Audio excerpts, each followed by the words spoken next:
Breaking news Mahuva શહેરોમાંથી મોટી ઘટના બહાર આવી। મહુવા શહેરમાં ગુમ થયેલા એક યુવાનનો મૃતદેહ માલણ નદીના કાંઠે આવેલા અબાવરૂ કૂવામાંથી મળી આવતા શહેરમાં ભારે ચકચાર મચી ગઈ છે।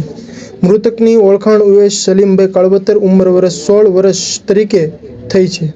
મળતી માહિતી મુજબ ઉવેશ દિવસ દરમિયાન અચાનક ગુમ થયો હતો, જેના પગલે પરિવારજનો તથા સ્થાનિક લોકોએ તેની જોરશોરથી શોધખોળ શરૂ કરી હતી।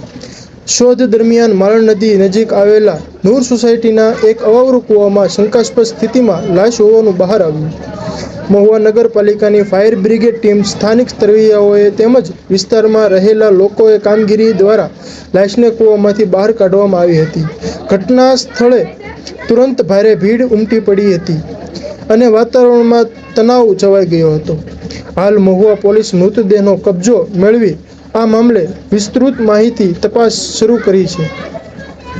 યુવાનનું મોત હત્યા છે કે કોઈ દુર્ઘટનાનું પરિણામ તે બાબતે સ્પષ્ટ પોલીસ તપાસ બાદ જ થશે।